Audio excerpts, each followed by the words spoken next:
എടുത്തോ.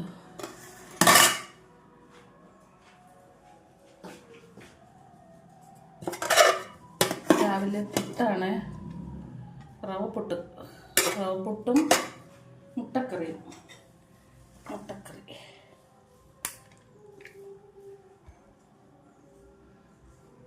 മുട്ടക്കറി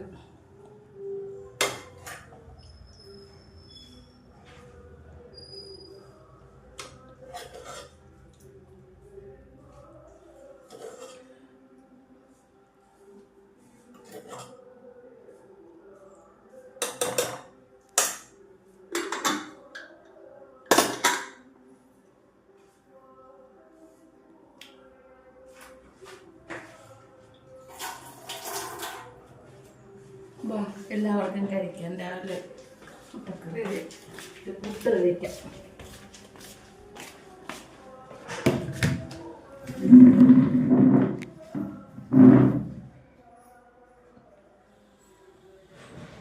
ഒരു പഴമുണ്ട്, മോറീസാണ്, പച്ചപ്പഴം. നിങ്ങളുടെയൊക്കെ എന്ത് പറയുമെന്ന് അറിയില്ല. മോറീസ് പഴം.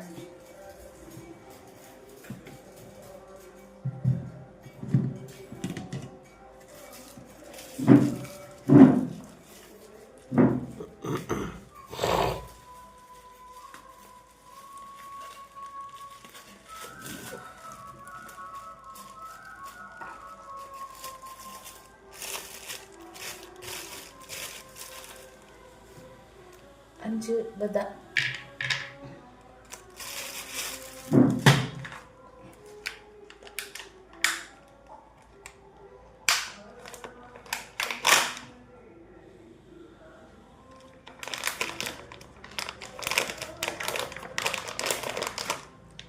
രണ്ട് ഈന്തപ്പഴം.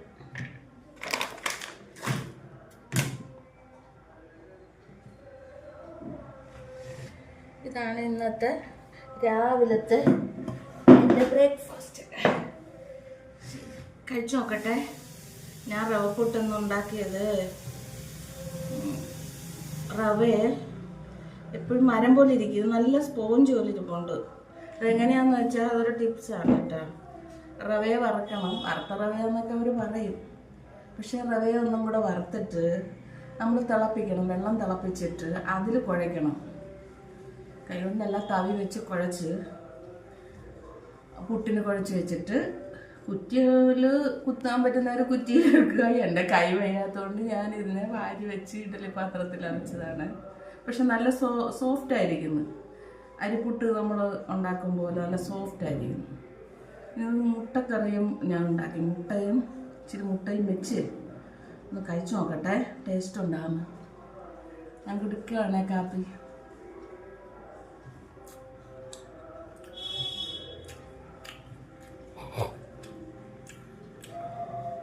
കൊള്ളാം കേട്ടോ, ടേസ്റ്റ് ഉണ്ട്.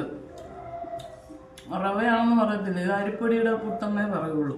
അത്രയും സോഫ്റ്റ് ആയിട്ട് ഇരിപ്പുണ്ട്. ഇതാ നല്ല സോഫ്റ്റാണ്. ഇല്ലെങ്കിൽ റവ കൊണ്ട് നമ്മൾ പുട്ടുണ്ടാക്കുമ്പോൾ ഭയങ്കര കട്ടിയായിരിക്കും. നല്ല ടേസ്റ്റ് ഉണ്ട് കേട്ടോ, സത്യം പറഞ്ഞാൽ. നിങ്ങൾ കാണുമ്പോൾ അറിയാമല്ല കുഴയ്ക്കുമ്പോൾ. അരിപ്പുട്ടല്ല ഇത്. കൊള്ളാം, സൂപ്പർ. മുട്ടക്കറിയെക്കാട്ടി പഴം വെച്ചിട്ട് കഴിക്കുന്നതായിരിക്കും ടേസ്റ്റ് കേട്ടോ. എന്നാലും എല്ലാം നോക്കണമല്ലോ. കൊള്ളാം. പഴമായിട്ടാണ് സൂപ്പർ കേട്ടോ. മുട്ടക്കറിയുടെ കൂടെ ശകലം പഴവും കൂടെ വെച്ച് കഴിച്ചപ്പം പഴം കൂടെ വെച്ചപ്പോഴാണ് സൂപ്പർ കേട്ടോ. പിന്നെ നിങ്ങളെല്ലാവരും കാപ്പി കുടിച്ചോ? എല്ലാവരും കാപ്പി കുടിക്കും കേട്ടോ. ഓക്കെ, എൻ്റെ ചാനൽ സബ്സ്ക്രൈബ് ചെയ്യണേ, ലൈക്ക് ചെയ്യണേ, കമൻറ്റ് ചെയ്യണേ. എല്ലാവരോടും സ്നേഹത്തോടെ. ബൈ.